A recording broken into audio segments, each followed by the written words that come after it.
One of the reasons I'm doing this series is because, for most of my life, I was ruled by my emotions. It wasn't until about 5 years ago that I stopped reacting to them and started paying attention to them, when they showed up and why they showed up. And what I discovered was almost embarrassingly simple. Emotions are signals. They're chemical reactions that activate your nervous system. They are not instructions. They are not commands. They are not proof. They don't always need to be acted on, and they rarely mean what you think they mean. Just because you feel lonely, afraid, or sad doesn't automatically mean something is wrong. It means your nervous system is reacting to something, and reactions pass. Once I understood that, I could separate myself from the emotion, look at it clearly, and decide what I wanted to do with it. That's emotional maturity, and it isn't something that you're born with. It's a skill you learn. That's why we're talking about this. There is one core truth about emotions that you need to understand. Emotions are information, not instructions. One of the hardest things about being human is that emotions feel urgent. When something hurts, embarrasses you, scares you, or overwhelms you, it doesn't ask politely for your attention. It demands it. And most people are never taught what to do in those moments except react, shut down, or reach for something outside of themselves to make the feeling go away. A big part of becoming an adult is learning what to do with that urgency, not by shutting emotions off, but by learning how to hold them without letting them run your life. This video isn't about not feeling your emotions, and it's not about being calm all the time. It's about learning how to handle what you feel without letting it control your choices. Because emotions are information, not instructions, and your mind is a tool, not the boss. When you learn to pause, you give yourself space. When you learn what that space is for, you stop trying to escape feelings and you start making decisions that protect your future. That's what emotional regulation is. Not perfection, not being unbothered, just learning how to move through life without letting every emotion drive the bus. So before we talk about what to do with emotions, we need to understand what they actually are. Because if you misunderstand what an emotion is, you'll treat it like a command instead of a signal, and that's when it starts driving your choices. Here are 4 aspects of emotions to help you understand yours better. Number 1, what emotions actually are. Emotions are internal signals. They tell you that something has changed in your environment, in your body, or how safe you feel. They are real experiences, but they are not always accurate explanations of reality. An emotion doesn't mean something must be done. It means something is being noticed. The problem is emotions arrive with urgency, so they feel like instructions instead of information. And when you treat every feeling like an order, life becomes chaotic very quickly. Understanding this doesn't make emotions less intense. It makes you more capable of handling them. Think of emotions like warning lights that tell you to pause, not green lights that tell you to act. They're designed to get your attention quickly, but they are not telling you what to do. An emotion says something's changed, not this is the truth about what's happening. If you were standing on a savanna 10,000 years ago and suddenly saw everyone around you start running, you wouldn't stop to analyze whether the threat was real. Your body would react first, heart racing, muscles tightening, because hesitation meant possible death. That same system still exists in you now. The difference is that most modern threats aren't lions. They're uncomfortable conversations, embarrassment, rejection, or fear of being judged.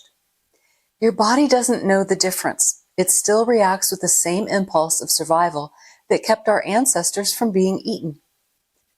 Learning emotional regulation isn't about shutting that system down. It's about understanding what it's doing so it doesn't run your life. And once you understand what emotions are designed to do, it becomes easier to understand why they can feel so overwhelming. Number 2. Emotions feel overwhelming because your body reacts faster than your thinking mind. Long before logic gets involved, your nervous system is already responding, tightening, speeding up, bracing for impact. That reaction made sense when danger was physical and immediate. But now, The body reacts the same way to embarrassment, rejection, conflict, or fear of loss. The intensity you feel doesn't mean the situation is actually dangerous. It means your body is trying to protect you. And once you understand that, you stop assuming that intensity equals truth. Intensity is persuasive. It makes emotions feel urgent, important, and impossible to ignore. But urgency is not the same as accuracy. Just because something feels overwhelming doesn't mean it needs immediate response. In the past, speed mattered. Reacting quickly kept you alive. Today, reacting quickly can often create problems that don't need to exist. A text sent too fast, a decision made while upset, a confrontation that escalates instead of resolves. Emotional regulation is learning when speed helps and when it hurts. When you realize that your body is reacting to perceived threat instead of actual danger, you gain the power to choose what you want to do. You can allow the wave to rise without letting it crash into your future. And that ability to choose begins with one simple skill. Number 3, the pause. The most important skill you will ever learn is the pause. The pause gives you the ability to separate what's immediate from what is real. Immediate emotions want relief. The life you want to experience asks about consequences, what comes next. When you pause, even briefly, you interrupt the automatic loop that turns feelings into actions you later regret. This is where your future lives, in the space you give yourself to choose. The pause doesn't have to be long. Sometimes it's a few breaths. Sometimes it's choosing not to respond right away. Sometimes it's saying, I'll think about this, instead of giving an answer that you'll regret. The pause is what allows your thinking mind to catch up with your emotions. It's the moment where you ask yourself, what happens if I act on this feeling right now? And what happens if I don't? That question alone can change the direction of your life. Most regret isn't caused by bad intentions. It's caused by fast reactions. The pause protects you from decisions made in moments that pass, but can leave consequences behind. A lot of people grow up believing that their mind is in charge, that whatever thought shows up is something that they have to obey, argue with, or act on. It feels like the mind gives orders and you are supposed to follow. But your mind isn't the boss, it's a tool, and like any tool, it needs to be used, not obeyed. Your mind generates thoughts constantly. Some are helpful, some are outdated. Some are based on fear, habits, or old experiences that no longer apply. If you treat every thought like a command, you'll experience chaos instead of peace. The pause is what shows you the truth. There is you, and there is your mind. You can listen to it. You can question it. You can decide whether what it's saying is useful right now. That's not ignoring your mind. That's directing it. When people believe their minds control them, they try to escape it. They numb it. They distract from it. But when you understand that you are the one in charge of how your mind is used, you stop running from it and start using it intentionally. That's not willpower. That's just how things actually work. Number 4, what isn't about you and why that matters. One of the biggest sources of emotional pain is personalization, assuming that what others do is a reflection of you. In reality, much of what enters your life comes from what other people are carrying, not from who you are. People act from their own stress, fear, immaturity, and pain. That doesn't make their behavior okay, but it does change how much of what you take inside yourself. When you stop absorbing everything as personal, your emotional load gets lighter because not everything is yours to carry. When you assume everything is about you, you take on weight that doesn't belong to you. Someone's bad mood, someone else's harsh words, someone else's lack of control. You internalize it, analyze it, and turn it into a story about yourself. But much of what people do has nothing to do with you at all. It's about their stress, their history, their emotional capacity, or lack of it. Understanding this doesn't excuse harmful behavior, but it does keep you from absorbing damage that was never meant for you. Number 5, emotional maturity versus emotional reactivity. Emotional maturity has nothing to do with age. It's not about being quiet, agreeable, or unbothered. It's about being able to feel something without immediately acting on it. Reactive living feels intense, dramatic, and exhausting. Mature emotional regulation feels quieter. You still feel things deeply, but you don't let every feeling take the wheel. You choose which ones deserve action and which ones deserve time. That ability alone changes the quality of your life. Reactive living keeps your mind constantly active, ups and downs, high emotions, low clarity. It feels intense and it wears you down. Emotional maturity feels quieter by comparison, not because you feel less, but because you're no longer letting your thoughts run your life. Mature emotional regulation doesn't mean you never speak up or take action. It means you choose when. You respond instead of react, and that timing changes how situations unfold and how much damage they do. Calm isn't passive, it's deliberate, and deliberateness is what allows wisdom to enter the conversation. Number 6, wisdom is allowing future self into the conversation. Wisdom is the ability to look ahead, even when emotions are loud, and ask a simple question. Is this good for my future self? Not as an afterthought, but as part of the decision itself. When you pause and get quiet inside, your future self gets a chance to show you where this choice actually leads. When you let that voice into the conversation, decisions stop being emotional reactions and start becoming intentional choices. That future self voice doesn't shout or rush you. It usually feels quieter than emotion, which is why people miss it. But when you pause long enough, it becomes clear. This will make things harder later, or this will protect us. It's not fear, it's foresight. Wisdom grows every time you give that voice a vote. It weakens every time you shut it out. And over time, choosing your future self stops feeling like effort and starts feeling like guidance. That's how wisdom is built, by listening to the part of you that wants the best for your future, not just to satisfy the present moment. And once you start choosing that way, once you let your future self have a say, you begin to notice something else. Most of the choices that pull you off course aren't bad intentions. They're about trying to make an uncomfortable feeling stop as fast as possible. And that's where things quietly start to go wrong. Number 7, why outside fixes don't heal inside pain. When something hurts inside, emotionally, mentally, or physically, the instinct to make that feeling stop is very human. No one likes discomfort. And when the pain shows up, your brain immediately looks for relief, especially when relief is mistaken for healing. The problem is that relief and healing are not the same thing. Outside things can distract you. They can numb you.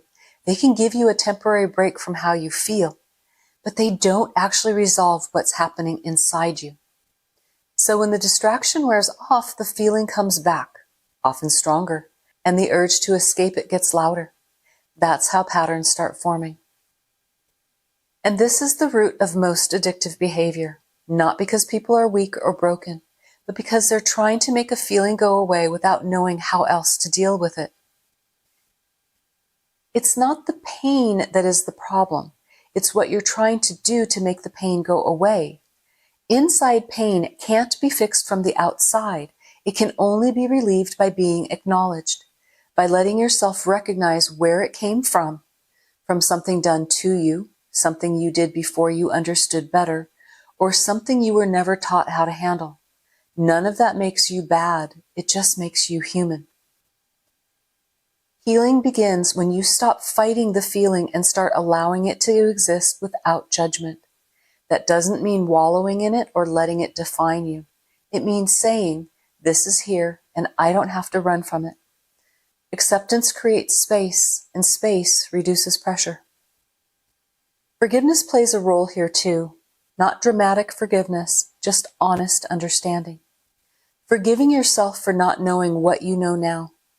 Forgiving others enough to release the grip their actions have on you. That release is what creates real internal relief, and that is what creates healing. Once pain is acknowledged instead of avoided, it loosens on its own. From there, you can move forward, not because the feeling disappeared, but because it no longer controls you. That's the difference between numbing the pain and actually becoming free from it. And once you understand that trying to escape pain only creates more of it, something important changes. The question is no longer, how do I make this feeling go away, but how do I choose what won't make things worse later?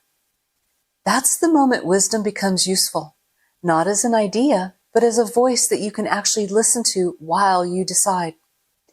Which leads us to one last misunderstanding about emotions. Number 8, you don't have to fix everything you feel. Not every emotion needs to be acted on.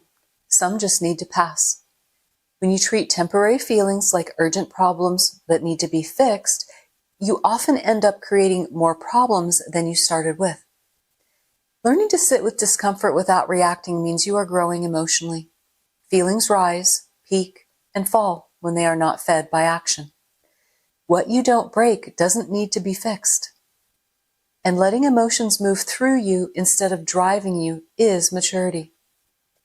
Many emotions resolve on their own when they are not fed by action.